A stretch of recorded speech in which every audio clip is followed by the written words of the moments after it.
अरे डमरू हिलना बंद हो जाओ। गुड मॉर्निंग गुड्डा, अजय प्रताप, समर्थ जायसवाल, राधे राधे, अंकिता, समृद्धि वर्मा, अमृता पटेल, विकास, हर्षिता चौधरी, आदर्श, कुलदीप। अरे भैया ये कैसे कैसे कैसे डमरू कैसे? ओहो, आ गया आ गया आ गया भाई, आ गया आ गया। गुड मॉर्निंग शिवम यादव जी, श्रुति गुप्ता, टीना, नीरज, सभी को, बिहार वाले बच्चों को भी जिनका नाम मैं पढ़ नहीं पाई। Okay, hello hi good morning, Ram Ram, Radhe Radhe, जय श्री कृष्णा। मैं गार्गी सारस्वत आप सभी के सामने प्रस्तुत हूँ, आपके अपने प्यारे परिवार रोजगार विद अंकित पर। और उम्मीद करती हूँ मेरे सभी प्यारे प्यारे बच्चे एकदम बढ़िया होंगे, आनंदित हो। मौसम अच्छा चल रहा है, किसी तरीके की कोई समस्या चल ही नहीं रही होगी जीवन में, और मेरे बच्चे भी खुश होंगे और मुझे उम्मीद है बढ़िया तरीके से अपनी पढ़ाई कर रहे होंगे। तो कभी, अच्छा यूपी बॉय, अच्छा यूं कह रहा है नालायक कि कभी गुड मॉर्निंग में मेरा नाम ले लिया करो। नालायक, तेरे बहुत सारे ऑप्शंस पढ़ती हूं मैं, ठीक है ना, मेरा नाम ले लिया करो।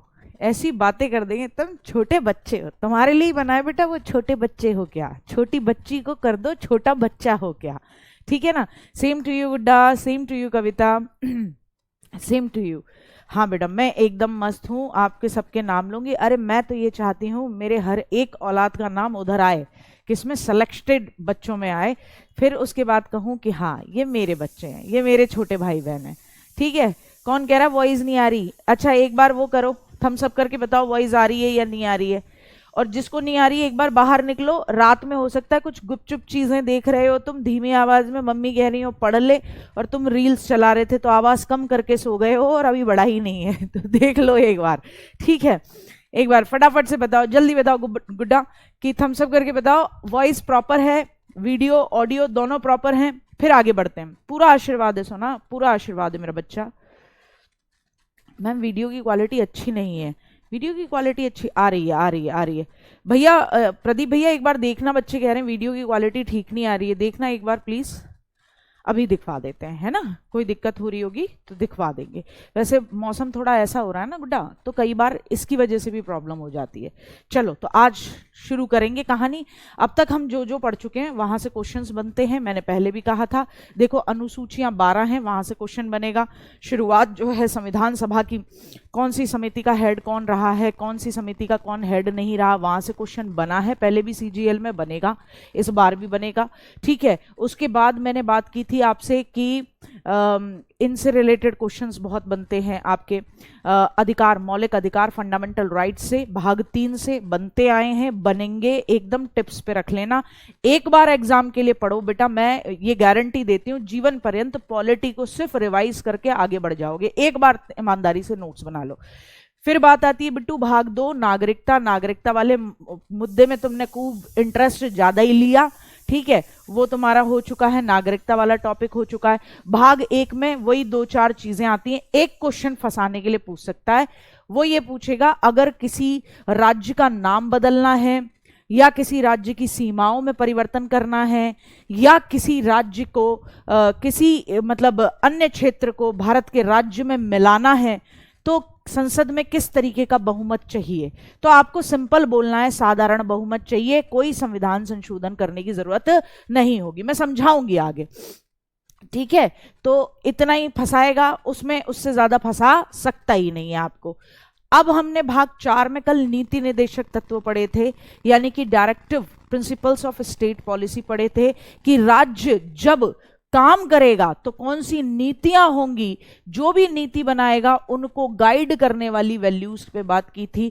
तो वो पूरी कहानी की तरह मैंने याद कराया था, राजा जी की प्रजा, प्रजा में कौन सी चीज कहां कहां, वो कोड दिमाग में रहेगा। जैसे 44 44 हमेशा याद रहेगा बराबर, सिविल यूनिफॉर्म सिविल कोड की बात करता है, 45 बात करता है बच्चों की, और फिर 46 से ओबीसी वाला मामला, वो वाली कहानी चला देना। ओबीसी के लिए स्पेशल एजुकेशन, स्पेशल उपबंध, 47 उनको दारू छुड़वानी है, उनको पोषाहार, और 48 जब पोषाहार की बात करते हो तो फिर 48 क्या कहता है, फिर 48 कहता है कि आपको ध्यान रखना होगा दुधारू पशुओं का, उनकी गौहत्या नहीं की जाएगी। 48 ए कहता है पर्यावरण का भी ध्यान रखना पड़ेगा, क्योंकि गाय क्या खाती है, पेड़ पौधे खाती है, ठीक है ना। फिर उसके बाद में आप जानते ही हो आगे 49 50 कार्यपालिका, और विधायिका अलग अलग, 51 अंतर्राष्ट्रीय शांति और सुरक्षा बनाए रखना। इस तरीके से 2-3 क्वेश्चन और आते हैं गुड्डा, यहाँ इसी को नोट कर लो, 2-3 क्वेश्चन और नोट कर लो। नीति निदेशक तत्व में ही नीचे नोट करो किसने क्या कहा था। तो यहाँ नोट करेंगे B.R. अम्बेडकर जी ने क्या कहा था। B.R. अम्बेडकर जी ने नीति निदेशक तत्व के लिए क्या कहा था। B.R. अम्बेडकर जी ने क्या कहा था, इसे संविधान की अनोखी विशेषता कहा। संविधान की अनोखी विशेषता कहा। कैसी विशेषता, अनोखी विशेषता, यानी यूनिक स्पेशलिटी। ठीक है, अनोखी विशेषता कहा। किसे बेटा, डीपीएसपी की बात कर रही हूं कि डीपीएसपी को किसने क्या कहा, डीपीएसपी को किसने क्या कहा उसकी बात कर रही हूं, यानी यूनिक कैरेक्टरिस्टिक कहा, यूनिक फीचर कहा, किसका, कॉन्स्टिट्यूशन का। ठीक, ये तो डॉक्टर भीमराव अंबेडकर जी ने कहा। इसमें कोई दिक्कत होगी, इसमें कोई दिक्कत नहीं होनी चाहिए। डॉक्टर भीमराव अंबेडकर जी ने हाँ ये वाली बात कर दी है। ठीक है, टीटी कृष्णामाचारी का स्टेटमेंट भी बहुत आता है। टीटी कृष्णामाचारी ने इसे कहा भावनाओं का स्थायी कूड़ाघर। क्या कहा, भावनाओं का स्थायी कूड़ाघर कहा। क्या कहा बेटा, भावनाओं का स्थायी कूड़ाघर कहा कि भाई देखो इसमें जो फीलिंग्स हैं उसका एक परमानेंट डस्टबिन बना दिया है, क्योंकि आप इसे लागू नहीं करा सकते हो। कहाँ, आप इसे लागू नहीं करा सकते हो, किस जगह पे, न्यायालय में। तो किसने क्या क्या कहा है ये बहुत पूछा जाता है। टीटी कृष्णामाचारी ने कहा भावनाओं का स्थायी कूड़ाघर, डॉक्टर भीमराव अंबेडकर ने इसे संविधान की अनोखी विशेषता कहा है। ठीक है, और उसके बाद एक केटी शाह का स्टेटमेंट आता है। केटी शाह का स्टेटमेंट आता है कि ये पोस्ट डेटेड चेक है, पोस्ट डेटेड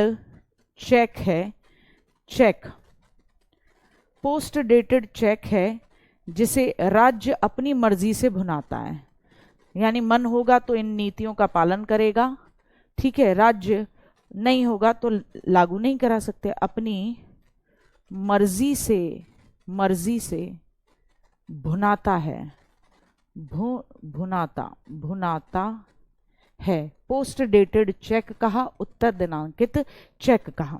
ठीक है, किसने, कोई दिक्कत नहीं, हाँ कोई परेशानी नहीं। तो बहुत ज्यादा जो पूछे जाते हैं, एक तो पूछे जाते हैं आपके B.R. अम्बेडकर जी से संविधान की अनूठी विशेषता या अनोखी विशेषता कहा। टीटी कृष्णामाचारी का पूछते हैं भावनाओं का स्थायी कूड़ाघर कहा। केटी शाह का पूछते हैं पोस्ट डेटेड चेक कहा, जिसे राज्य अपनी मर्जी से बुनाता है। ठीक है, और साथ ही साथ एक और लिख लो, ग्रेनवेल ऑस्टिन, जिसने इन्हें संविधान की मूल आत्मा कहा है। ग्रेनवेल ऑस्टिन, ये भी पूछा जाता है। ग्रेनवेल ऑस्टिन ने क्या कहा है, इसे संविधान की मूल आत्मा कहा है।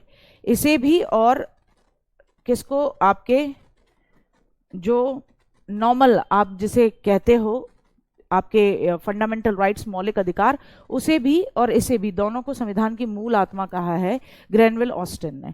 ठीक है, इतना दिमाग में भर गया, आगे बढ़ेंगे।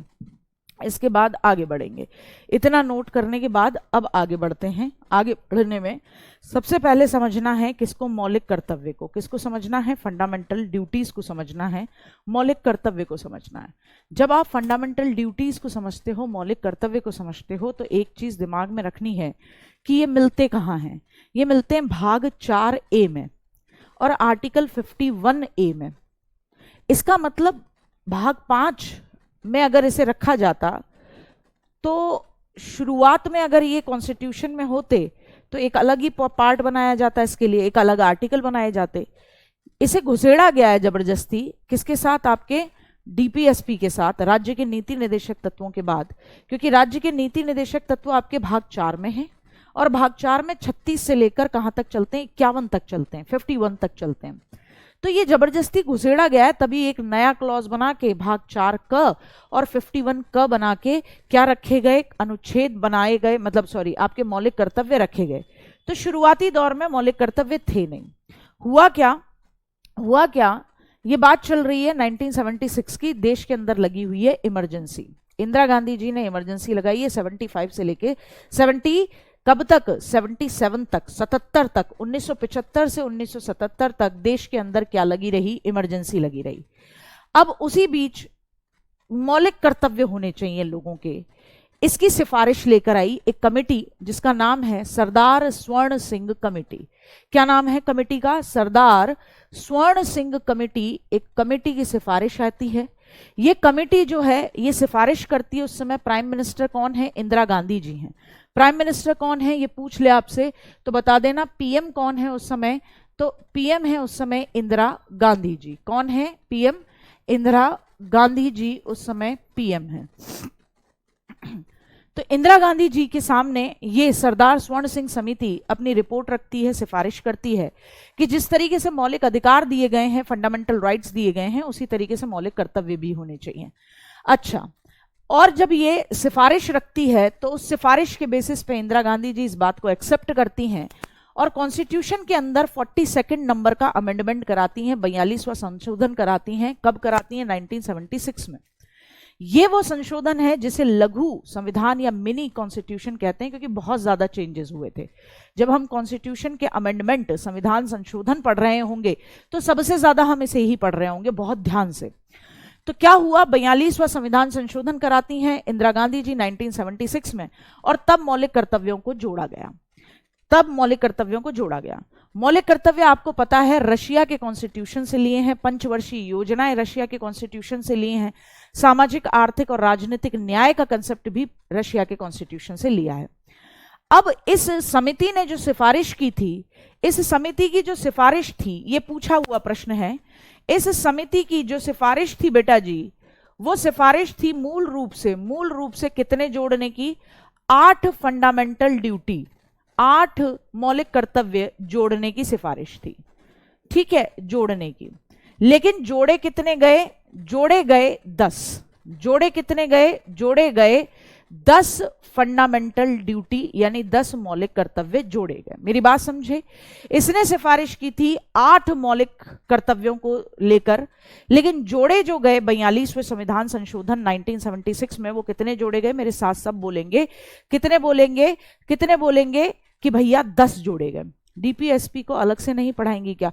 अंकुर, कल क्लास हुई थी बेटा, कल क्लास किस किस की छूटी है, वो कल वाली क्लास जरूर देखो, डीपीएसपी पढ़ा दिया है। कल वाली क्लास जरूर देखो, डीपीएसपी पढ़ा दिया है। हर संडे तुम्हारी क्लास हुआ करेगी, ये मैंने पहले भी बोला था, क्लास जब खत्म हो रही थी परसों तब भी बोला था गुड्डा, ठीक है ना?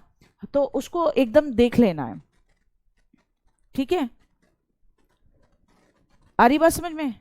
हाँ, अब सुनो, तो सिफारिश समझ में आ गई कि मूल 8 फंडामेंटल ड्यूटीज की करी गई थी, लेकिन जोड़े गए 10। फिर 11वां कब जोड़ा गया, तो याद रखना 11वां जोड़ा गया जब 86वां संविधान संशोधन हुआ। कौन सा? 86वां अमेंडमेंट हुआ। 86वां संविधान संशोधन हुआ, कब हुआ? 2002 में। कब हुआ? 2002 में। और ये 86वां संविधान संशोधन क्या है कि 6 से 14 वर्ष के बच्चों को क्या मिले? फ्री और कंपलसरी एजुकेशन। बच्चों को क्या मिले बेटा जी? फ्री एंड कंपलसरी एजुकेशन मिले। क्या मिले? फ्री एंड कंपलसरी एजुकेशन मिले। फ्री एंड कंपलसरी क्या मिले सोना? एजुकेशन मिले। ये उनका, ये राज्य का, परिवार का, जो भी उनके गार्डियन है, ये उनका मौलिक कर्तव्य है कि उन बच्चों को फ्री और कंपलसरी एजुकेशन दिलाएं। ठीक है? क्या रटने होते हैं मौलिक कर्तव्य? कभी नहीं रटने होते हैं। एग्जाम में जनरली पूछता है बस ये कि इनमें से कौन सा मौलिक कर्तव्य नहीं है। तो एक बार सरसरी नजरों से मेरे साथ देख लेना है कौन कौन से मौलिक कर्तव्य हैं। 11 हैं इस समय पे। जब संविधान में जोड़े गए थे तब 10 जोड़े गए थे, सिफारिश करी थी 8 की। आ रही बात समझ में? अब देखो क्या है कि हर नागरिक का ये ड्यूटी है कि भैया ये जो संविधान बना है हम इसको क्या करें? इसका पालन करें, इसको फॉलो करें। इसकी जो वैल्यूज हैं, इसके जो इंस्टीट्यूशन है, राष्ट्रध्वज, राष्ट्रगान, इनका आदर करें। ये न कहें कि हम वंदे मातरम नहीं कहेंगे, न ही ये कहें कि एक दिन तो हम हाथ में झंडा लेके राष्ट्रभक्त बन जाते हैं, घरों के बाहर झंडा लगा लेते हैं।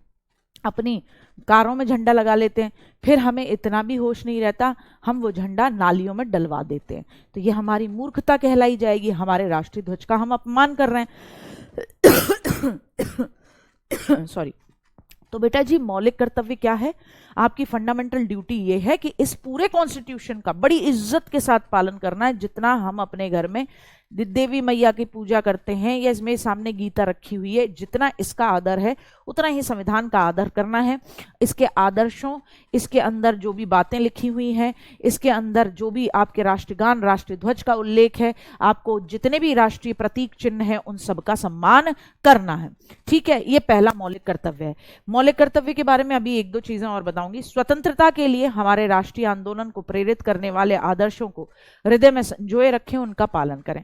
अब देखो, हमारे देश को आजाद करने में कुछ ना कुछ हमारे जो राष्ट्रीय आंदोलन जो रही, यानी कि नेशनल फ्रीडम मूवमेंट जो रहे, उनको प्रेरित करने के लिए कुछ आदर्श थे हमारे मन में कि हम सब लोग एक साथ रहेंगे, एक दूसरे से प्यार करेंगे, कभी कोई दिक्कत नहीं करेंगे, और क्या करेंगे, अपने लोगों को गुलामी कभी नहीं सहेंगे, अपने लोगों को मोटिवेट करेंगे। तो वो सारी चीज़ें, उन उच्च आदर्शों को जो राष्ट्रीय स्वतंत्रता आंदोलन के हमारे लीडर्स के मन में थे, हम उनका सम्मान करें, उनका पालन करें, क्योंकि यही एक तरीका है कि हमें जिन लोगों ने आज़ादी दिलाने में एक बहुत बड़ी भूमिका निभाई है, हम उनके लिए कुछ ना कुछ कर सकते हैं। आप देखो, इस बात को कई बार हमें मुफ्त में मिली है बेटा आज़ादी, ये सच्चाई है। इसलिए हमें कोई वो नहीं रहता, हमारे मुंह क्या चलते हैं, हमारे मुंह चलते हैं जॉब लगे हम चले जाएं बाहर। नागरिकता वाले चैप्टर में औलादों को सबसे ज्यादा मजा आया, क्योंकि दिमाग में ये था ठीक है यार, ब्याह करेंगे, बहू लेंगे और बाहर निकल जाएंगे, आउट ऑफ इंडिया जीवन जी के आएंगे, बढ़िया, बहुत अच्छी बात है। लेकिन बात क्या है, बात यह है हमें इस राष्ट्रीय आंदोलन का, जिसकी वजह से आज आप और हम पढ़ रहे हैं, अंग्रेज पढ़ने भी नहीं देते थे बेटा, लठिया देते थे। ठीक है, ये ऊंची ऊंची पोस्ट जिनके ख्वाब आप देख लेते हो आज, अंग्रेजों के समय पे हम नहीं देख पाते थे, भारतीयों को मौके कहाँ देते थे। तो ये जो राष्ट्रीय आंदोलन के प्रेरित करने वाले जो आदर्श थे, उनको हम दिल में रखें कि ये देश है, ये हमारा देश है। ठीक है, तो एक तो संविधान, संविधान में लिखी हुई बातें, अपना राष्ट्रीय ध्वज, राष्ट्रीय प्रतीकों का सम्मान, फिर ये जो राष्ट्रीय आंदोलन में जो आदर्श थे उनका सम्मान करना है। ठीक है, फिर उसके बाद में भारत की एकता, प्रभुता, अखंडता की रक्षा करें और उसे अक्षुण्ण रखें। अक्षुण्ण का मतलब उसे प्रोटेक्ट करना है किसी भी हालत में। सिंपल, हमें आपस में बातें नहीं करनी है कि तू ये है, तू वो है, तू ऐसा है, तू वैसा है, फलाना होता है, ढिकाना होता है, नहीं। हमें देश की एकता, अखंडता को बनाए रखने के लिए आपस में जुड़े रहना है हर हालत में, कि हमारे देश का नुकसान न हो। मैंने पहले भी कहा है, हमेशा याद रखा करो, हमसे कहीं ऊपर हमारा देश होना चाहिए, कहीं ऊपर। कभी मौका मिले प्राण न्यौछावर करने, ठीक है साहब, कर देंगे, देश तेरे लिए, तेरी मिट्टी खाई ना, मतलब तेरी इसी मिट्टी से तो अनाज खाया है, नमक खाया है, कर्ज चुकाने का मौका अगर मिले माँ बाप की तरह, तो देश के लिए भी कभी वो नहीं, पीछे नहीं हटना चाहिए। देश की रक्षा करेंगे, भारत के सभी लोगों में प्यार, भातृत्व की भावना का निर्माण करेंगे, फ्रेटर्निटी, हार्मनी को, ब्रदरहुड को फ्लोरिश करना है। ये नहीं कि तू हिंदू है, कि तू मुस्लिम है, तू मेरे से निम्न है, कि मैं ब्राह्मण हूं, कि तुम शूद्र हो, नहीं। बांटने वाली बात पॉलिटी के स्टूडेंट के मुंह से अच्छी नहीं लगती। समरसता, ब्रदरहुड की बात करनी है, ताकि देश की एकता, अखंडता बनी रहे। कोई हमारे देश पर आंख उठाने से पहले ही समझ जाए यहाँ के लोग बड़े देशभक्त होते हैं, उड़ा देंगे, मुंडी उड़ा देंगे, बहुत मारेंगे। ठीक है, हमारी जो संस्कृति है, हमारा जो कल्चर है, उसकी गौरवशाली परंपरा का महत्व समझें और उसको प्रोटेक्ट करें। हमारा जो कल्चर है, अब हमारा कल्चर मूर्त और अमूर्त दोनों विरासतों में देखने को मिलता है। आप हमारे कल्चर को मॉर्टल एंड इमॉर्टल दोनों तरीके की हेरिटेज में देख सकते हो। जैसे हमारे यहाँ जो मेले लगते हैं, हमारे यहाँ जो डांस होते हैं, ये भारत की अमूर्त सांस्कृतिक विरासत है।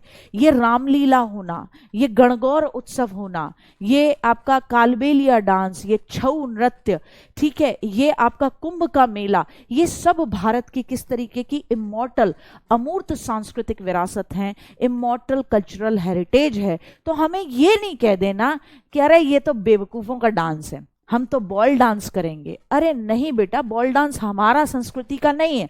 तुम किसी और डांस का सीख रहे हो, बैले करना सीख रहे हो, कंटेम्पररी कर रहे हो, बहुत अच्छी बात है, लेकिन उसी वक्त पे तुम ये डीआईडी देख देख के इतने नाम जानते हो अमेरिकन या लैटिन अमेरिकन डांस के, तो तुम्हें अपने देश के शास्त्रीय नृत्य के बारे में भी पता होना चाहिए, उस नृत्य से जुड़े हुए नृत्यकारों से या नृत्यांगनाओं और जो प्रभावशाली व्यक्तित्व हैं जिन्होंने उस नृत्य को आगे बढ़ाया, उनके नाम पता होने चाहिए। तभी कहेंगे कि हम अपने देश की गौरवशाली संस्कृति को आगे बढ़ाना चाहते हैं। हम अपने बच्चों में से किसको, हमारा बच्चा कह दे, कल को मेरी औलाद कह दे मम्मी मैं डांस करने जाऊंगा, तो मैं तो ये कहूंगी बेटा पहले भारत के क्लासिकल डांस सीख, इन क्लासिकल डांस में से किसी एक डांस को सीख ले। कारण क्या, भारत के क्लासिकल डांस योग के दर्शन पे चलते हैं।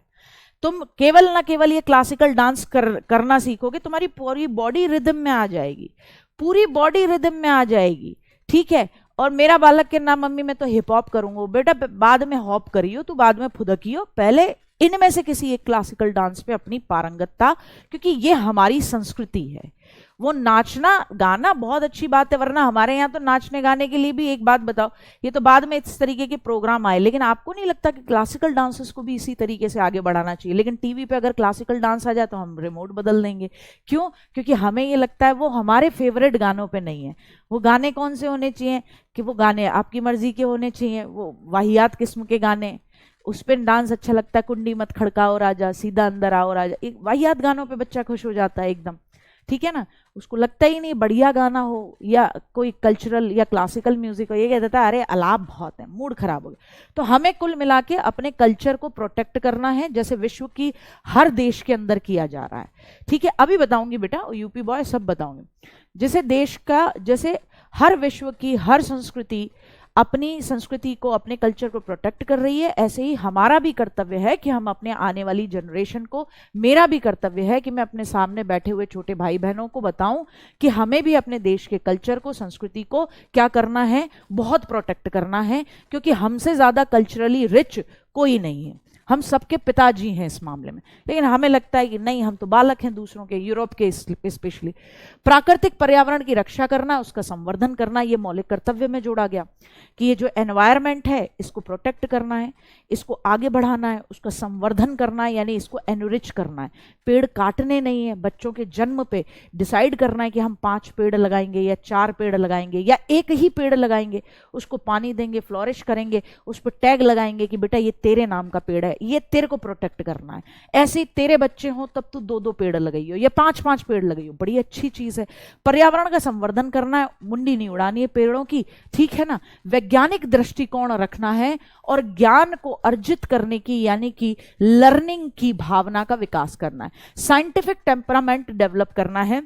ये नहीं कि बिल्ली रास्ता काट गई, आज मैं जाऊंगी नहीं मम्मी पेपर देने, मैंने सपने में देख लिया था कि मेरा पेपर बिगड़ गया, अब देखो मम्मी मेरा पेपर बिगड़ेगा, ठीक है। ये वाहियात बातें नहीं कि दूध निकल गया है मम्मी आज उबालते समय तो इसका मतलब कुछ गड़बड़ होगी, ठीक, मेरे को छींक आ गई है, रुक जाओ साहब तुम्हारा एक्सीडेंट हो जाएगा, नहीं। वैज्ञानिक दृष्टिकोण रखना है, क्योंकि देश की तरक्की तभी होगी। तो मौलिक कर्तव्य क्या है कि जो चीज सत्य है, सत्यापित है, प्रमाणिक है, उन पर विश्वास करना है। तो वैज्ञानिक दृष्टिकोण रखना है और ज्ञान अर्जित करने की कोशिश करनी है। सार्वजनिक संपत्ति को सुरक्षित रखना है।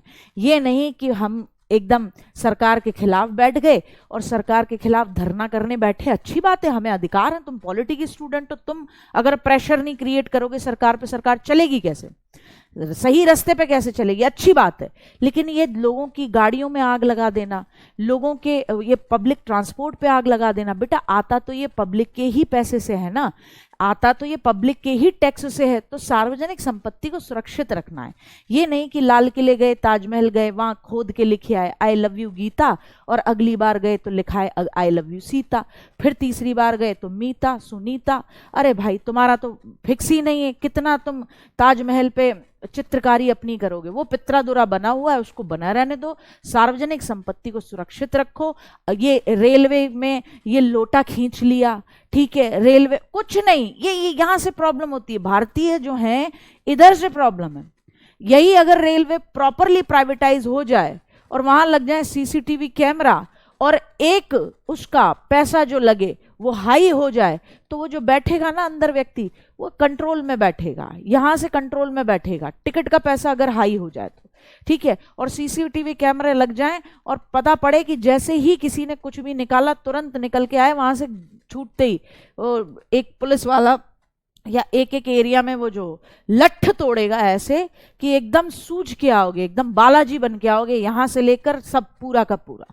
ठीक है, तुम्हारा ये जो भारत के अंदर आदत है कि वो लोटा भी ले जाते हैं, वो सीटें उखाड़ लाते हैं, पता नहीं क्या है, वो हैंगर के हुक लगे रहते हैं, क्या मेंटेलिटी हो गई है हमारी यार, उसको खींच लाते हैं। कभी रेलवे में सफर किया है, ये हालत कर देते हैं, तो वो नहीं करना है। सार्वजनिक संपत्ति हमारे देश की संपत्ति है, इसको सुरक्षित रखना है। अपना इंडिविजुअल और ग्रुप गतिविधियों के सभी क्षेत्रों में उत्कृष्टता की ओर बढ़ने का सतत प्रयास करना है, यानी खुद भी आगे बढ़ना है, अपने साथ के लोगों को भी आगे लेकर चलना है ताकि देश की तरक्की हो अच्छे तरीके से। और लास्ट जोड़ा गया कि मम्मी पापा या गार्डियन जो भी हैं बच्चे के, उनका ये कर्तव्य है कि 6 से 14 साल के बच्चों को फ्री और कंपलसरी प्राइमरी एजुकेशन दिलवानी है 86वें संविधान संशोधन द्वारा। अब यहां दो बातें नोट करके लिखनी है। पहली बात लिखनी है 1, पहला नोट लिखना है मौलिक कर्तव्य। मौलिक कर्तव्य क्या है? अप्रवर्तनीय है। मौलिक कर्तव्य क्या है बेटा जी? मौलिक कर्तव्य अप्रवर्तनीय है। अप्रवर्तनीय यानी वही आ गई, नॉन फोर्सेबल है, न्यायालय में लागू नहीं करा सकते। केवल मौलिक अधिकार को न्यायालय में लागू करा सकते हो, न प्रस्तावना को करा सकते हो, न फंडामेंटल ड्यूटीज को करा सकते हो, न डीपीएसपी को करा सकते हो। तो पहली चीज तो मौलिक कर्तव्य क्या है? अप्रवर्तनीय है मेरे बच्चे, यानी नॉन फोर्सेबल हैं, आप इन्हें इन्फोर्स नहीं करा सकते हो। दूसरी सबसे बड़ी बात क्या है? मौलिक कर्तव्यों का पालन न करने पर कोई सजा का प्रावधान नहीं है। यही कारण है कि हमारा एकदम हिम्मत हो जाती है कि हम बस जला देते हैं, सार्वजनिक संपत्ति को तोड़ फोड़ देते हैं, हम किसी भी अपनी सांस्कृतिक विरासत के ऊपर ऐसे मुंह चला देते हैं जैसे हमारा इससे कोई लेना देना नहीं है। अगर इस देश के अंदर हमारे पर्वतों से जड़ी निकलती हैं तो, और उन जड़ी बूटियों से पूरा विश्व लाभ उठा रहा है ना, तो हमें अपनी सांस्कृतिक विरासत पर गर्व होना चाहिए, ना कि हम पश्चिमी सभ्यता को देखते हुए, वेस्टर्न कल्चर को देखते हुए ये मुंह चलाने लगे। ये तो फालतू की बात है। अब एक बात बताओ, सबसे अच्छा तरीका, राजीव भाई दीक्षित को जानते हो? आपके समय से पहले चले गए थे, आप जब थोड़े समझदार नहीं होंगे, लेकिन मेरे कहने पर इंस्टाग्राम पे या ट्विटर पे या कहीं पे भी उनके नाम से हैंडल्स बने हुए हैं, तो राजीव दीक्षित ये जरूर देखना। इवन आप YouTube पे भी देख सकते हो। उन्होंने बहुत समय पहले, मैं ये बात कर रही हूँ 2006 या 7-8 की, ठीक है, IIT IIM से पढ़ा हुआ व्यक्ति है, बहुत इंटेलेक्चुअल, फालतू की बातें नहीं करते थे।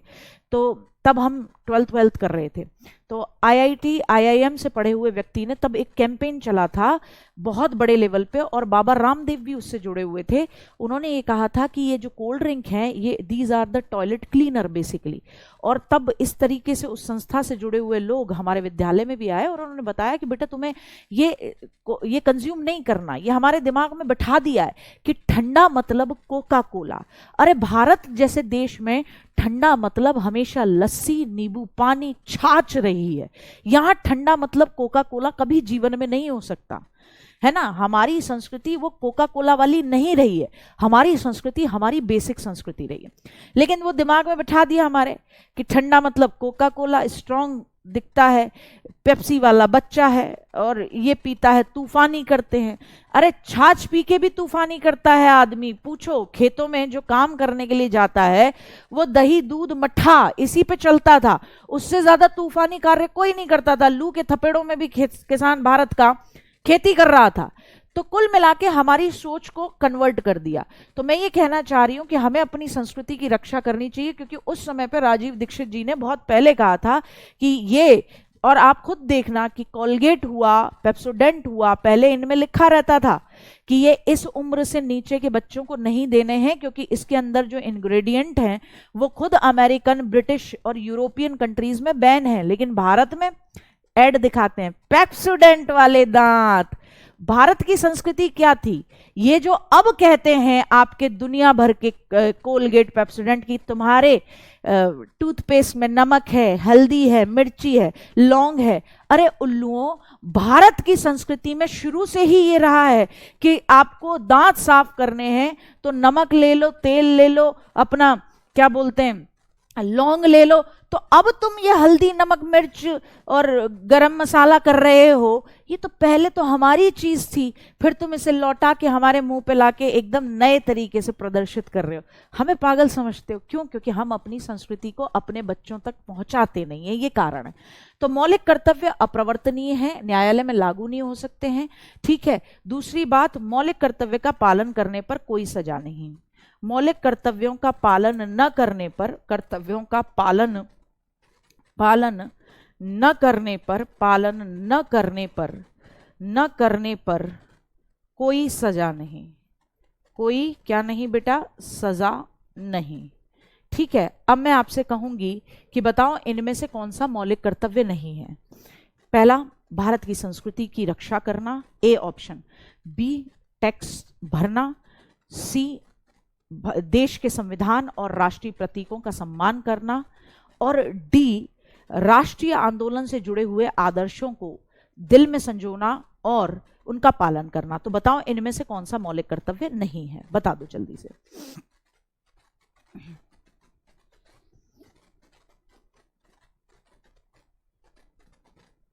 जल्दी बताओ, जल्दी बताओ, जल्दी बताओ, जल्दी बताओ, जल्दी जल्दी जल्दी जल्दी जल्दी जल्दी। बी, बी, टैक्स भरना, है ना? टैक्स भरना ये कोई मौलिक कर्तव्य है ही नहीं, इसीलिए तो हम टैक्स की चोरी कर जाते हैं, ठीक है ना? ये मौलिक कर्तव्य में है नहीं। और अगर होता भी तो देखो ये तुम्हारा व्यक्तिगत मामला था, तुम कहीं ना कहीं, हम भारत के अंदर टैक्स नहीं भरते। जनरली आदमी ये सोचता है टैक्स बचा लूं, या जितना है उससे ज्यादा मैं उस पे करूं, मतलब बचत करने की कोशिश करूं, तो वो अपनी आय को कहीं ना कहीं छुपाने की कोशिश करता है, तो वो मामला है। एक बात याद रखना, मौलिक कर्तव्यों का पालन न करने पर कभी कोई सजा नहीं होती है, इसीलिए हम इन्हें बहुत लाइट में लेते हैं। अगर ये झंडा हमारे गिराने पे हम पे लठ टूटने लगे बेटा और हमें सजा हो जाए तो हमारे होश ठिकाने लग जाएंगे। हालांकि लगता है वो कोड लगता है, ठीक है। आ जाओ अब भाई, बहुत ध्यान से समझना है। अरे कहाँ चले गए भाई? आ जाओ, अब हमें समझना है भाग 5। अब क्या समझना है गुड्डा? भाग 5 समझना है। अब मैं आपको समझाऊंगी भाग 5। आ जाओ बेटा जी, अब पढ़ेंगे भाग 5 को, समझेंगे पार्ट 5 को समझेंगे। भाग 5 क्या है? आपने किताबों में देखा होगा, यूनियन, संघ। भाग 5 किसके बारे में बात करता है? यूनियन के बारे में बात करता है, संघ के बारे में बात करता है, ठीक है। इन्हीं सभी चीजों के बारे में बात करता है। अब देखो, मैं सबसे पहले आपको संघ की कार्यपालिका के बारे में बताऊंगी। बड़ी बेसिक, शुरुआती पहली क्लास में भी मैंने एक बात आपको बताई थी, अब उसी टॉपिक को मैं आगे बढ़ाऊंगी। मैंने आपको सबसे पहले कहा था, मैं बेसिक बात ही बताऊंगी गुड्डा, मैं बेसिक बात ही बताऊंगी मेरा बच्चा। देखो, एक होती है कार्यपालिका, दूसरी होती है आपकी विधायिका। विधायिका यहां लिख लो सबसे पहले, विधायिका, कानून बनेगा तभी तो पालन होगा। फिर होती है कार्यपालिका और फिर होती है न्यायपालिका। न्यायपालिका किसी भी डेमोक्रेटिक कंट्री में, किसी भी ऐसे देश में जो लोकतांत्रिक है, वहां आपके लिए एक होगी लेजिस्लेचर, एक बॉडी होगी एग्जीक्यूटिव, और एक अलग इंडिपेंडेंट बॉडी होगी जिसे आप जुडिशरी कहते हो। क्या कहते हो? जुडिशरी। यानी कुल मिलाकर देश के अंदर, देश की सरकार के 3 अंग होंगे। कितने अंग होंगे? 3 ऑर्गन्स होंगे सरकार के, 3 अलग अलग अंग होंगे सरकार के शासन चलाने में, जिसमें बेटा जी एक होगी विधायिका, लेजिस्लेचर, जो क्या बनाएगी? विधि बनाएगी। किसका निर्माण करेगी मेरा बच्चा? विधि का निर्माण करेगी, लॉ का निर्माण करेगी। दूसरी होती है कार्यपालिका, जो क्या करेगी? उस बनाए हुए लॉ को एग्जीक्यूट करेगी, उसका पालन करवाएगी, उसको लागू करवाएगी। और अगर उस कानून से लोगों को नुकसान होता है या आम जनता को भी कोई ना कोई परेशानी हो रही है तो वहाँ उनके पास एक अलग से ऑर्गन होना चाहिए, अलग से बॉडी होनी चाहिए जिसका नाम है न्यायपालिका, जहाँ लोगों को न्याय मिलेगा। अब ये 3 अलग अलग ऑर्गन इसलिए रखे गए किसी भी लोकतांत्रिक देश में, डेमोक्रेटिक देश में, क्योंकि जिसने कानून बनाया है अगर वही न्याय देगा तो वो कभी भी अपने कानून को गलत नहीं बोलेगा।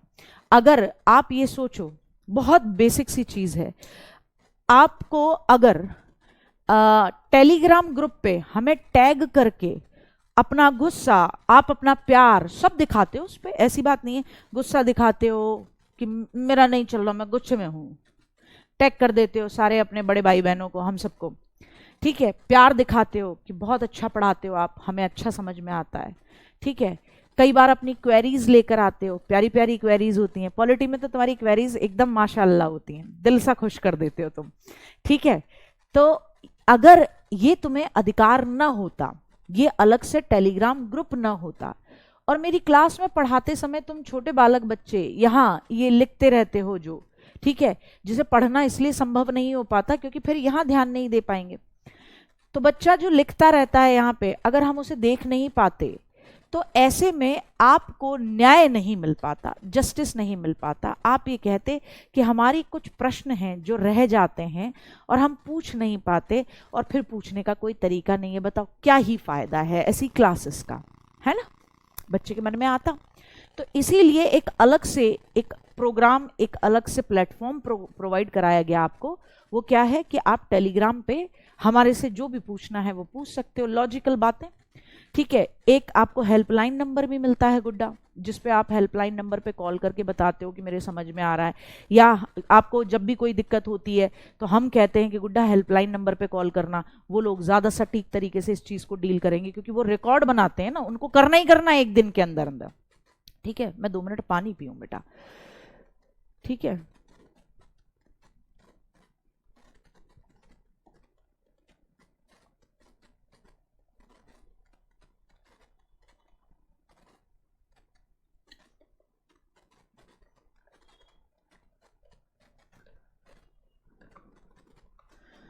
हाँ, और थोड़ा बेटर फील हो रहा है, please please, I have a issue, मेरा एमटीएस का पेपर 20 जून को है।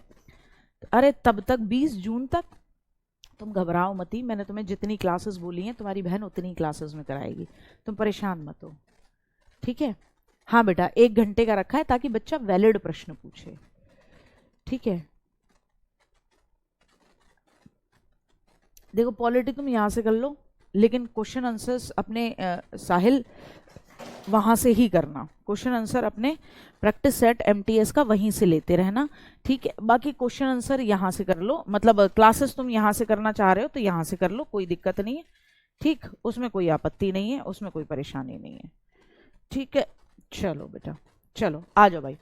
तो ये न्यायपालिका और ये रहता है, लेजिस्लेचर लॉ बनाती है, इसका काम क्या है, कानून बनाना, इसका काम क्या है, कानून बनाना, और कार्यपालिका का काम है उस कानून को लागू कराना, और जुडिशरी का काम क्या है, न्याय देना, क्या देना, न्याय, जस्टिस देना, न्याय देना, ये काम रहा, ठीक है बेटा जी। अब आ जाओ, ध्यान से समझो। तो संघ की कार्यपालिका को पढ़ेंगे हम भाग 5 में। कार्यपालिका क्या है, ऐसी ऑर्गेनाइजेशन, ऐसा इंस्टीट्यूशन जो कानूनों को लागू कराता है या कानून के आधार पर देश में शासन करता है, ठीक है। हमारे कॉन्स्टिट्यूशन में संसदीय कार्यपालिका को स्वीकार किया गया है। संसदीय कार्यपालिका यानी पार्लियामेंट के अंदर ही ऐसा ग्रुप होगा जो कि कानून को लागू करवाएगा या कानून के आधार पर या कानून के बेसिस पर कानून बनाकर देश में शासन करेगा। तो याद रखो, एग्जीक्यूटिव की जब बात आए या कार्यपालिका की जब बात आए तो इसका मतलब संघ पे बात कर रहे हैं, तो संसद के लेवल पे बात कर रहे हैं, तो इसका मतलब प्राइम मिनिस्टर, उसका कैबिनेट मिनिस्टर, और साथ ही साथ हम बात करेंगे किसकी, राष्ट्रपति, उपराष्ट्रपति की। इसे सबको किस में रखा जाता है, संघ की कार्यपालिका में रखा जाता है। किसमें, संघ की कार्यपालिका में, जो कानून को लागू करवा रहे होंगे या कानून के आधार पर ही शासन कर रहे होंगे। मेरी बात समझे तो हम इसे समझ रहे होंगे। नेक्स्ट बात आती है, अच्छे से समझना है, संघ केंद्र, संघ की बात कर लो या सेंट्रल गवर्नमेंट की बात कर लो, बात एक ही है। यानी बात हो रही है भाग 5 में और आर्टिकल 52 से लेकर 151 तक। किस आर्टिकल से लेकर किस आर्टिकल तक? 52 से लेकर 151 आर्टिकल तक हम किसके बारे में बात कर रहे होंगे? हम बात कर रहे होंगे भाग 5 में। और किसके बारे में बात कर रहे होंगे? संघ के बारे में, यानी सेंट्रल गवर्नमेंट के बारे में। अब जब हम सेंट्रल गवर्नमेंट के बारे में बात करेंगे तो यही हम बात करेंगे पार्लियामेंट की, यही हम बात करेंगे प्राइम मिनिस्टर और उसके काउंसिल्स की, यही हम बात करेंगे प्रेसिडेंट की, यही हम बात करेंगे वाइस प्रेसिडेंट की, यही हम बात करेंगे लोकसभा की, यही हम बात कर रहे होंगे राज्यसभा की, यही हम बात करेंगे जॉइंट सेशन की, यही हम बात करेंगे जो संसद में छोटी छोटी समितियां बनी होती हैं उनकी। तो ये सबसे इंपॉर्टेंट पार्ट है, पार्ट 5। बहुत अच्छे तरीके से समझना है। इसी में हो सकता है हमारे 6 से 7 दिन अच्छे से निकल जाएं, इसी में हो सकता है हमारे अच्छे से समझने में 6 से 7 दिन निकलें, तो ध्यान से समझना। तो जब हम बात करते हैं गुड्डा, जब हम बात करते हैं किसकी? जब हम बात करते हैं आपकी विधायिका की। किसकी? विधायिका, यानी लेजिस्लेचर की बात करती हूं, तो इसका मतलब मैं संसद की बात करती हूं, क्योंकि संसद पूरे देश के लिए कानून कहां बनता है बेटा? संसद में बनता है, पार्लियामेंट में बनता है, सड़कों पर नहीं बनता। तो विधायिका की जब मैं बात करूंगी तो आर्टिकल 79 से लेकर 122 तक चलेगा। आर्टिकल 79 से लेकर कहां तक चलेगा? 122 तक चलेगा। किसी तरीके की कोई दिक्कत? ठीक है। अच्छा, कानूनों का निर्माण करने वाली संस्था, इसके बारे में बात करेंगे। फिर बात आती है मंत्री परिषद की, यानी मैं जब कार्यपालिका की बात करती हूं, जब मैं बात करती हूं एग्जीक्यूटिव की, तो मैं आर्टिकल 52 से लेकर 78 तक चलूंगी सबसे पहले। इसीलिए मैंने कार्यपालिका वाला टॉपिक बताया, क्योंकि सबसे पहले मैं आपको 52 आर्टिकल से लेकर 78 आर्टिकल के बीच के इंपॉर्टेंट सारे आर्टिकल जो एग्जाम में पूछे जाते हैं और किससे जुड़े हुए हैं उन पे बात कर रहे होंगे। तो एग्जीक्यूटिव की बात करेंगे आर्टिकल 52 से 78 तक, जो कानूनों को लागू कराती है। और कानून बनते कहाँ हैं? विधायिका में बनते हैं, लेजिस्लेचर में बनते हैं, संसद में बनते हैं। संसद की बात कहाँ से शुरू होती है? 78 से लेकर 122 तक, 79 से लेकर 122 तक होती है। मेरे साथ फिर से बोलेंगे, संघ किस भाग में है? यानी सेंट्रल गवर्नमेंट की बात भाग 5 में होती है, कॉन्स्टिट्यूशन के आर्टिकल 52 से लेकर 151 तक होती है। सबसे पहले आर्टिकल 52 से लेकर आर्टिकल 78 तक राष्ट्रपति, उपराष्ट्रपति, महान्यायवादी, इन सब के बारे में बात करता है, जो कानूनों को लागू कराते हैं या कानून के हिसाब से शासन करते हैं। फिर बात करते हैं हम 79 से 122 आर्टिकल 122 तक विधायिका की, यानी संसद की बात करते हैं, जहां पे कानून बनते हैं। यानी हम लोकसभा की बात करेंगे, राज्यसभा की बात करेंगे, हम बात करेंगे मंत्री परिषद की, हम बात करेंगे प्राइम मिनिस्टर की, इन्हीं सब आर्टिकल्स में। ठीक। फिर बात आती है बेटा न्यायपालिका, जुडिशरी की बात आती है। किसकी आती है? जुडिशरी की। यानी हम सेंट्रल गवर्नमेंट पूरे देश के लिए न्याय देने के लिए एक कोर्ट है। हर राज्य के अंदर अलग अलग कोर्ट हैं, लेकिन पूरे देश के लिए न्याय के लिए एक कोर्ट है। अगर सरकार के किसी भी कानून से दिक्कत है या प्राइम मिनिस्टर के खिलाफ या आपको यहां किसी भी चीज से प्रॉब्लम है, तो आप कहां जाओगे? फिर आप सेंट्रल लेवल पर कोर्ट में जाओगे। और पूरे देश के लिए सबसे ऊपर कौन सी कोर्ट है? Supreme court.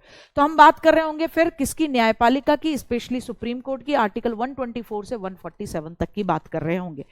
अब आपके मन में क्वेश्चन आता है, गार्गी मैम 123 कहां गया? आर्टिकल 123 कहां गया? तो आर्टिकल 123 है राष्ट्रपति का अध्यादेश जारी करने की शक्ति। लिखेंगे नोट डाल के, राष्ट्रपति का के अध्यादेश यानी ऑर्डिनेंस जारी करने की शक्ति। बताऊंगी क्या होता है ऑर्डिनेंस भी। ऑर्डिनेंस जारी करने की शक्ति, राष्ट्रपति के अध्यादेश यानी ऑर्डिनेंस जारी करने की शक्ति को क्या कहा जाता है? इस शक्ति को, इस पावर को आप कहते हो आर्टिकल 123 के अंदर रखते हो। कोई दिक्कत? हाँ, मेरे को पता था ये पूछोगे। अमित पूछ रहा है मैम आर्टिकल 123 कहाँ गया? आर्टिकल 123 ये बिल्कुल ही अलग मामला हो जाता है, इसलिए नीचे नोट में लिखाया है कि आर्टिकल 123 बताता है कि जब देश में संसद नहीं चल रही है, किसी भी वजह से संसद का कार्यकाल स्थगित हो रखा है, तो ऐसे में जब देश में संसद नहीं चल रही है तो ऑर्डिनेंस यानी अध्यादेश जारी करना, तो राष्ट्रपति जी जो आदेश दे देते हैं वो भी एक तरीके से कानून की तरह माना जाता है। तो वो ऑर्डिनेंस जारी करने की शक्ति है ना, उसको हम बात करेंगे। ठीक है, तो मैं समझाऊंगी, इसको अच्छे तरीके से समझाऊंगी कि ऑर्डिनेंस क्या होता है, कितने महीने तक चलता है। देखो, ऑर्डिनेंस अभी इस समय संसद नहीं चल रही है, तो राष्ट्रपति जी को एक बहुत इंपॉर्टेंट काम लगा, प्राइम मिनिस्टर के कहने पे काम करते हैं राष्ट्रपति जी। तो प्राइम मिनिस्टर साहब ने कहा संसद चल नहीं रही है और ये कानून लागू कराना बहुत ज़रूरी है। तो ऐसे में फिर राष्ट्रपति जी अध्यादेश जारी कर देते हैं, एक ऑर्डिनेंस पास कर देते हैं जिसके बेसिस पर वो कानून लागू हो जाता है।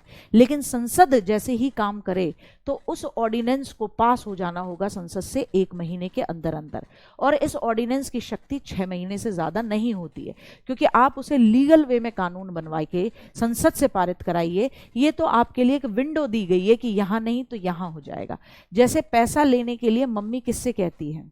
मम्मी स्वयं पैसा नहीं देती है, मम्मी कहती है पापा से पैसे मांगो। आपने कहा मैं दोस्तों के साथ पार्टी करने जा रहा हूँ, तो घर में बैंक कौन है, घर में कौन है व्यक्ति जिससे पूरा घर पैसे लेता है? वो एक ही व्यक्ति है जो कमा कर लेकर आ रहा है। अगर मम्मी कमा के लेके आ रही है तो उस घर में मम्मी होंगी, पापा कमा के लेके आ रहे हैं तो पापा होंगे, और अगर दोनों कमाते हैं तो भी जनरली मम्मी अपनी सेविंग्स करती हैं, पिताजी की कहते थे जाओ वहां से लेके आओ। तो ऐसे में ये पापा क्या हो गए? संसद हो गए। संसद का काम ही है कानून पालन कराना, तो पापा का काम ही है अपने बच्चों की फीस भरना, बच्चों के लिए पैसे देना। पिताजी का काम है जूते लत्ते जो भी तुम्हारा मन है, बाइक में पेट्रोल डलवाना, घूमने जाने के लिए पैसा पिताजी से मिलेगा। लेकिन पापा भी मम्मी को पैसा दे के रखते हैं, और मम्मी खुद भी अपने पास पावर रखती है। तो मम्मी है राष्ट्रपति बेटा, मम्मी के पास है राष्ट्रपति वाली पावर, अध्यादेश जारी करने की पावर। जब पिताजी है नहीं और आपको पैसे की बहुत ज़्यादा ज़रूरत है, मम्मी आज फीस नहीं भरी तो बड़ी दिक्कत हो जाएगी और कैश में चाहिए। एक पहले ज़माना था, मतलब जब बिल्कुल पैसा एकदम कैश में चलता था। अब तो ये डिजिटल है कि बेटा पापा को फ़ोन कर दे, पापा पेटीएम करा देंगे, ठीक है ना, पापा फ़ोन पे कर देंगे, गूगल पे कर देंगे। अब तो सब जानते हैं, सब तरीके हैं। लेकिन अगर संसद कहीं गई हुई है भाई, संसद गई है अपने दोस्तों के संग घूमने, पिताजी कहीं गए हुए हैं, अब ऐसे में राष्ट्रपति जी यानी माता जी आपकी, उनके पास पावर है अध्यादेश जारी करने की, ऑर्डिनेंस जारी करने की। फिर वो आपको पैसा निकाल के देती हैं कि ले जा।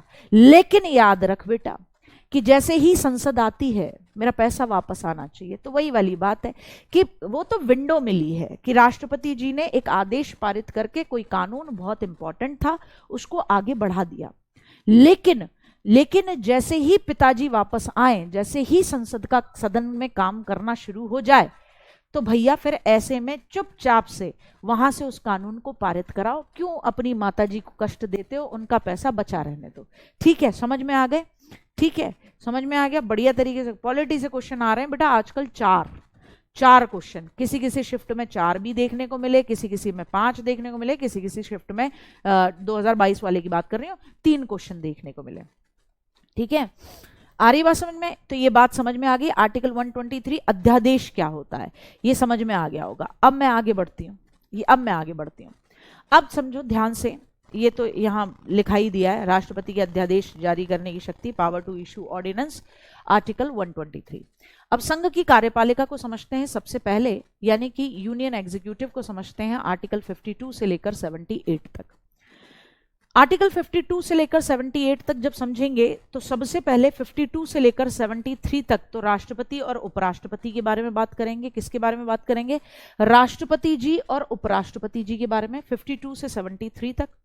74 से 75 तक किसके बारे में बात करेंगे? मंत्रिपरिषद के बारे में बात करेंगे। मंत्रिपरिषद यानी काउंसिल ऑफ मिनिस्टर्स के बारे में बात करेंगे। 76 में किसके बारे में बात करेंगे? Attorney general. अब सरकार ने कुछ कर दिया, सरकार का केस कौन लड़ेगा? तो सरकार का केस लड़ने का काम किसका है? अटॉर्नी जनरल का, महान्यायवादी का।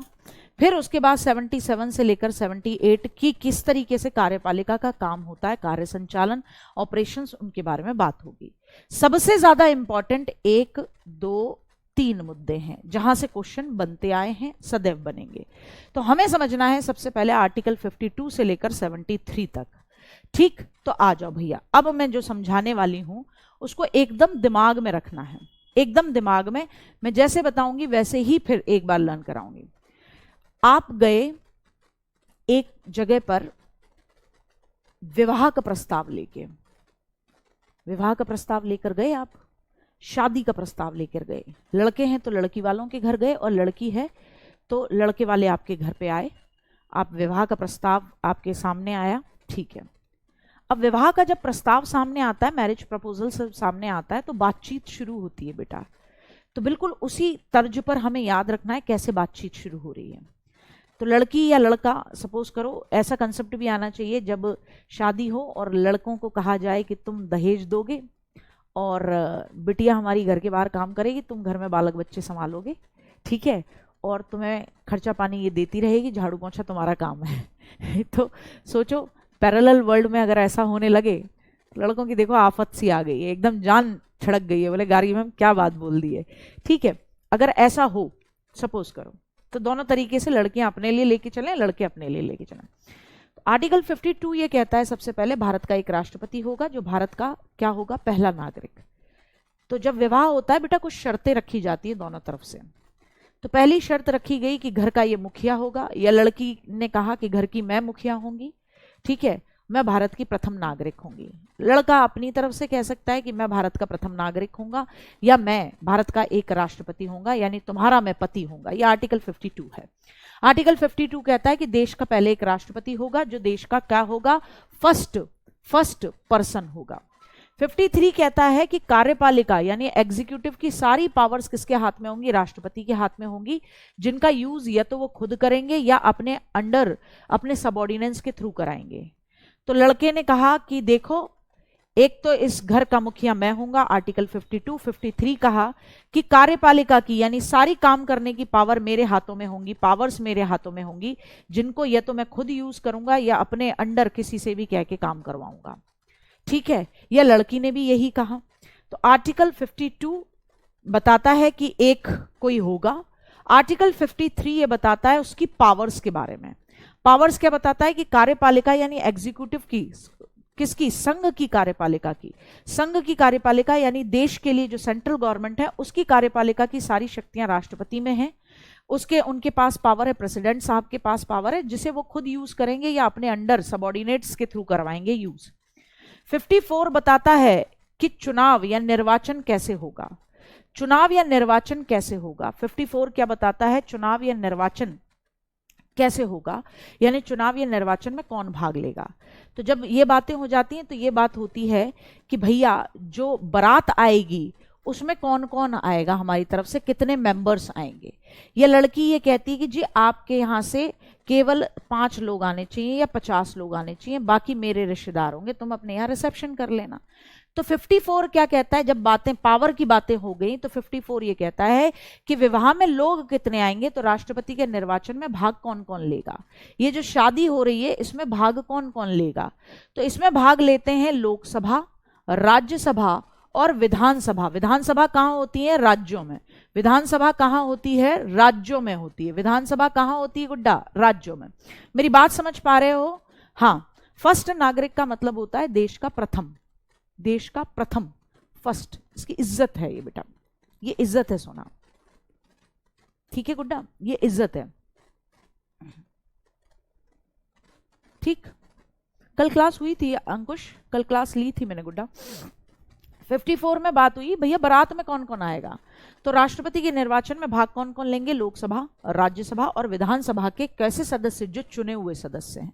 कैसे सदस्य, जो चुने हुए सदस्य हैं। फिर रिवाइज कराऊंगी, घबराना नहीं है, घबराना नहीं है, दिमाग में ऐसे बैठा दूंगी।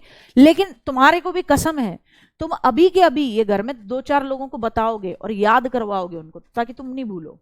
फिर 55 बताता है यार शादी की रीति क्या होगी, तो निर्वाचन का तरीका क्या होगा। 55 बताता है निर्वाचन का तरीका क्या होगा, यानी विवाह जो होगा उसकी रीति क्या होगी, किस तरीके से शादी होगी। हमारे यहाँ पे शादी के कार्ड छपते हैं तो बताया जाता है ना कि विवाह का तरीका इतनी बजे भीगी पलकें होंगी, यानी लड़की विदा होगी, इतनी बजे टेंट के नीचे 7 फेरे लेंगे, और इतनी बजे भोजन करेंगे, इतनी बजे वरमाला है। तो यही पूछ रहे हैं कि चुनाव की रीति क्या होगी, ये जो राष्ट्रपति जी का चुनाव है वो कौन किस तरीके से होगा। तो होगा किस तरीके से, एकल संक्रमणीय मत पद्धति से। कैसे, सिंगल ट्रांसफरेबल वोट सिस्टम। इसे अच्छे से समझाऊंगी, अभी टाइम कम है इसलिए सिर्फ समझने के पर्पज से समझ लो, कल समझाऊंगी। अनुपातिक प्रतिनिधित्व यानी प्रोपोर्शनल रिप्रेजेंटेशन। इनडायरेक्ट इलेक्शन होगा, कभी डायरेक्ट इलेक्शन राष्ट्रपति के में हमने वोट नहीं डाला, और सीक्रेट तरीके से होगा। तो 4 तरीके से होगा। एक तो इनडायरेक्ट होगा, आम जनता उसमें पार्टिसिपेट नहीं करेगी। गुप्त रीति से होगा, किसने वोट डाला किसको वोट डाला ये नहीं पता लगेगा। एक होगा अनुपातिक प्रतिनिधित्व यानी प्रोपोर्शनल रिप्रेजेंटेशन, और एक तरीका एकल संक्रमणीय मत पद्धति। तो इन चारों तरीके का यूज करके क्या होगा, चुनाव होगा, किसका, राष्ट्रपति जी का। ठीक। 56 कहता है कार्यकाल। कार्यकाल कि कितनी बजे तक लड़की विदा होगी, क्या होगा, ये सब बात करता है ना 56। तो 56 भी बात करता है कार्यकाल की। राष्ट्रपति जी जिस दिन पद ग्रहण करते हैं तब से लेके 5 वर्ष तक उनका कार्यकाल चलता है। ठीक है। अगर कार्यकाल खत्म भी हो गया लेकिन नया राष्ट्रपति नहीं आया, तब तक वो अपने पद पर रहेंगे जब तक कि उनका उत्तराधिकारी यानी उनका सक्सेसर पद ग्रहण नहीं कर लेता। 5 साल तक उनकी सरकार चलेगी। 56 कहता है, 56 कहता है 56 इंच का सीना, यानी कार्यकाल कितना होना चाहिए, तो बोले जी 5 साल तक होना चाहिए। 5 साल में भी तब तक रहना चाहिए मामला जब तक अगर उनके उत्तराधिकारी उनके बाद जिसको आना है उसका चुनाव होके नहीं आ जाता। 57 कहता है कितनी बार, तो 57 कहता है कितनी बार राष्ट्रपति बन सकते हैं, तो कहते हैं कितनी भी बार राष्ट्रपति बन सकते हैं। भारत के अंदर आप कितनी भी बार राष्ट्रपति बन सकते हो, कोई दिक्कत नहीं है। 58 कहता है राष्ट्रपति बनने की योग्यताएं क्या होंगी, क्वालिफिकेशंस क्या होंगी। तो कहा गया भैया 3 योग्यताएं हैं। पहली, भारत के नागरिक होने चाहिए। दूसरी, उनकी एज 35 होनी चाहिए। तीसरी, उनके अंदर इतनी योग्यता हो कि वो लोकसभा के सदस्य चुने जा सकते हों। 59 कहता है राष्ट्रपति पद के लिए शर्तें क्या हैं, टर्म्स क्या हैं। 60 कहता है शपथ। तो शपथ में बात आती है कि राष्ट्रपति जी को शपथ दिलाते हैं सुप्रीम कोर्ट का CJI, chief justice of India, supreme court का। और अगर उस समय चीफ जस्टिस ऑफ इंडिया नहीं है, जैसे अभी कौन है इस समय, चंद्रचूड़ साहब हैं, है ना, तो राष्ट्रपति जी का चुनाव होगा तो उसे शपथ कौन दिलाएंगे, सुप्रीम कोर्ट के चीफ जस्टिस ऑफ इंडिया। ठीक है। अगर नहीं है तो उनकी उपस्थिति में, उनकी अनुपस्थिति में सुप्रीम कोर्ट के सबसे सीनियर मोस्ट जज उनको क्या दिलाएंगे, ओथ। अब मेरे साथ साथ रिवाइज करो। देखो यहां से शुरू हुआ था 52 से। 52 यानी देश का एक राष्ट्रपति होगा। एक कौन होगा, प्रेसिडेंट होगा। 52 क्या कहता है, एक प्रेसिडेंट होगा। ठीक है। 53 बात करता है उसकी पावर्स के बारे में। किसके बारे में, पावर्स में क्या बताया कि कार्यपालिका की सारी शक्तियां उसके अंडर, यानी एग्जीक्यूटिव की सारी शक्तियां राष्ट्रपति में निहित। सारी शक्तियां, बस 2 मिनट रुक जाओ बेटा, रिवाइज करा दूं। सारी शक्तियां किसमें होंगी, किसके अंडर होंगी, राष्ट्रपति में निहित होंगी, राष्ट्रपति में होंगी। 54 क्या कहता है, 54 कहता है कि भाई विवाह में कितने लोग आएंगे। एक, विवाह करेंगे तो मैं तुम्हारा पति होऊंगा, मैं तुम्हारी पत्नी होंगी, मेरी ये पावर होंगी। 54 विवाह में लोग कितने आएंगे, तो याद रखना 54 कहता है चुनाव में भाग कौन लेगा। चुनाव में भाग कौन लेगा, तो कौन लेता है, लोकसभा, राज्यसभा प्लस विधानसभा के इलेक्टेड मेंबर्स। और इसमें एक चीज और नोट डाल के यहीं लिख लो कि राष्ट्रपति के चुनाव में दिल्ली प्लस पौंडीचेरी और plus Jammu and Kashmir, in union territory की विधानसभा के, इन यूटीज के विधानसभा के सदस्य भी भाग लेंगे। इन यूटीज के विधानसभा के सदस्य भी भाग लेंगे। सदस्य भी क्या लेंगे, भाग लेंगे। ये बात विशेष तौर पर याद रखनी है। दिल्ली, पौंडीचेरी और जम्मू कश्मीर की विधानसभा के सदस्य भी भाग लेंगे। ठीक है, इनके भाग लेने हैं, हर हालत में भाग लेंगे। दिल्ली, पौंडीचेरी और जम्मू कश्मीर की विधानसभा के सदस्य भी भाग लेंगे। 54 तक ये हो गया, चुनाव में भाग कौन कौन लेगा। फिर 55 चुनाव की रीति क्या होगी, तरीका क्या होगा। तो रीति है बेटा जी कि चुनाव एक तो इनडायरेक्ट होगा, अप्रत्यक्ष होगा, इनडायरेक्ट होगा, गुप्त विधि से होगा, गुप्त विधि से और एकल संक्रमणीय मत पद्धति से होगा, एकल संक्रमणीय मत पद्धति से और समानुपातिक प्रतिनिधित्व से। दोनों समझाऊंगी, दोनों बातें समझाऊंगी क्या होती है। समानुपातिक प्रतिनिधित्व यानी सिंगल रिप्रेजेंटेशन मेथड और समानुपातिक प्रतिनिधित्व यानी प्रोपोर्शनल रिप्रेजेंटेशन से। 56 कहता है 56 इंच का सीना कब तक रहेगा। पत्नी ने पति से कहा तो बोले कार्यकाल कब तक रहेगा तुम्हारा, ये शादी कब तक टिकेगी, तो बोले भैया 5 साल तक तो टिकनी ही चाहिए, ठीक है, और तब तक टिका दूंगा जब तक कि तुम्हारा नया विवाह नहीं होता। आपस में दोनों की बातें। 57 कितनी बार कितनी बार कितनी बार कितनी बार आप राष्ट्रपति बन सकते हो, तो आंसर निकला कि जितनी बार चाहो उतनी बार, जितनी बार चाहो उतनी बार, जितनी बार चाहो भारत में उतनी बार राष्ट्रपति बन सकते हैं, अमेरिका में केवल 2 बार बन सकते हैं। 58 कहता है कि योग्यताएं क्या होनी चाहिए, योग्यताएं क्या होनी चाहिए, तो बोले भाई केवल 3 योग्यताएं चाहिए, भारत का नागरिक, 35 साल की उम्र और साथ ही साथ लोकसभा का सदस्य चुने जाने की योग्यता। 59 कहता है शर्तें क्या होंगी, तो शर्तें ये हैं कि उनको कहीं से गवर्नमेंट से और पैसा न मिल रहा हो, यानी कि किसी भी लाभ के पद पर ना हो। 60 कहता है शपथ के बारे में, शपथ के बारे में। कल इतने से ही आगे बढ़ाऊंगी, 2-4 चीजें समझाऊंगी, ठीक है, चुनाव का तरीका बताऊंगी, ठीक है, आ रही बात समझ में। हाँ चलो, तो आज के लिए इतना ही बिट्टू, फिर कल इस टॉपिक को अच्छे से समझेंगे। ये आर्टिकल सीक्वेंस में याद रखना, ऐसी कहानी बना के। चलो मिलते हैं, ठीक है बिट्टू, बाय। हाँ जितनी बार शादी करना चाहो उतनी बार कर सकते हैं। 57 यही